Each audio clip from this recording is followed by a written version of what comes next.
लो भाई बब्बन, बन गई तस्वीर। जरा देखकर बताओ कैसी बनी है। अरे भाई मोहन, मेरी सलाह मानो तो तुम रहने ही दो। एक पेंटर बनना तुम्हारे बस की बात नहीं है। हाँ, तुमने सही कहा। मुझे भी कुछ ऐसा लगता है। खैर, आज शाम की गाड़ी से मैं शहर वापस जा रहा हूँ। कुछ जरूरी काम आ गया है। शहर से वापस आने के बाद तुमसे मिलता हूँ। मोहन अपने घर के दरवाजे पर ताला लगा देता है और वहां से चला जाता है। फिर उसी रात अचानक तेज हवाएं चलने लगती हैं। चारों तरफ डरावना माहौल बन जाता है। तभी मोहन की बनाई हुई पेंटिंग की वो औरत एक खतरनाक चुड़ैल में बदल जाती है और पेंटिंग से बाहर आ जाती है।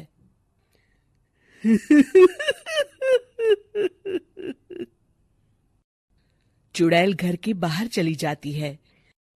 वहीं दूसरी तरफ दो चोर लाला सुखीराम के घर से चोरी करके भाग रहे होते हैं। दोनों भागते भागते गांव के चौराहे के पास पहुंच जाते हैं। तभी अचानक वो चुड़ैल उन दोनों के सामने आ जाती है।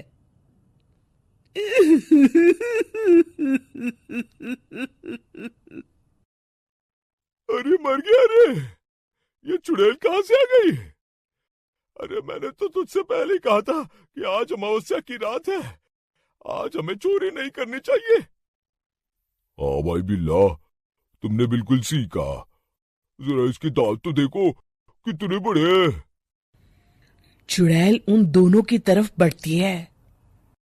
अरे चुड़ैल दीदी, तुम चाहो तो ये सारे पैसे और जेवर ले लो, लेकिन हम दोनों को कुछ मत करना।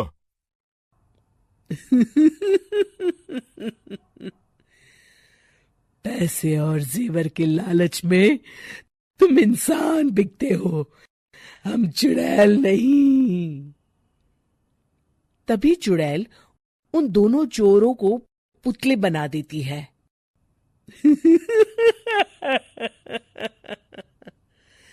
मैं किसी को नहीं छोड़ूंगी। अब कोई मुझसे नहीं बच सकता।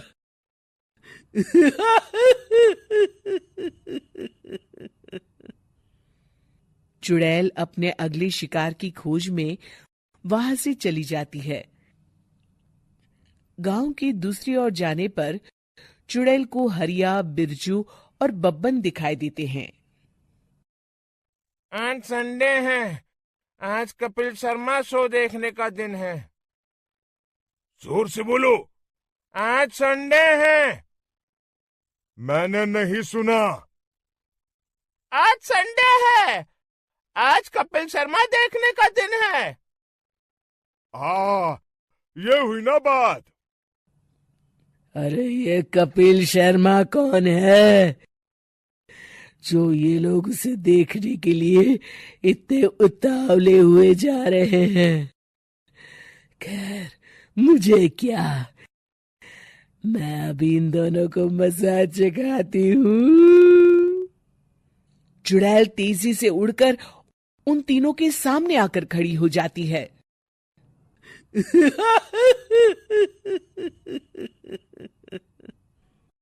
कपिल शर्मा शो बाद में देखना, पहले मुझे देख लो।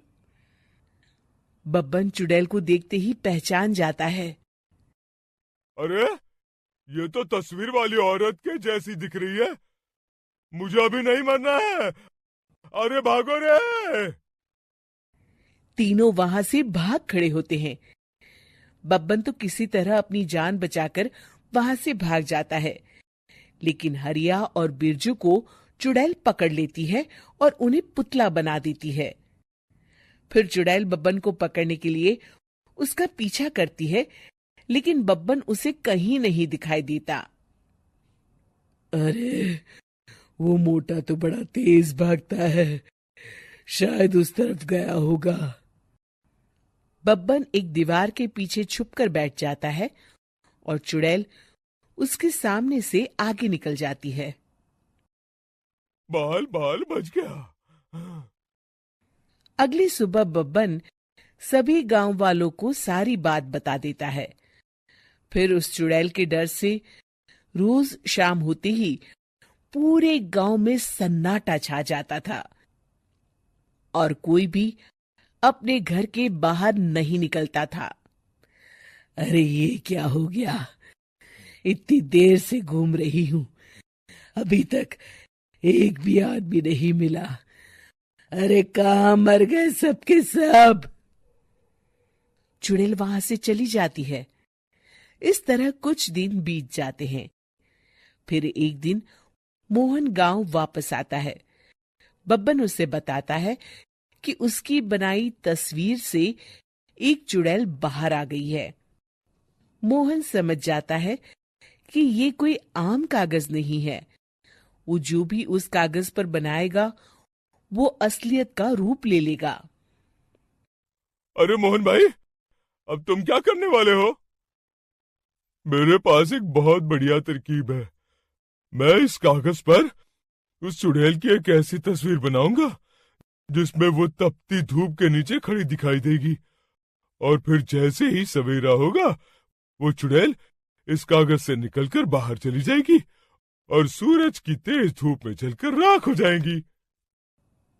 मोहन बिल्कुल वैसे ही तस्वीर बना देता है और जैसे ही सवेरा होता है वो चुड़ैल कागज से निकलकर बाहर धूप में चली जाती है और सूरज की गर्मी बर्दाश्त नहीं कर पाती और जलकर राख हो जाती है।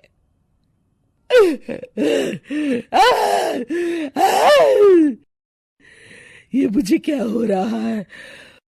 मैं सूरज की रोशनी बर्दाश्त नहीं कर सकती। मेरा पूरा शरीर जल रहा है।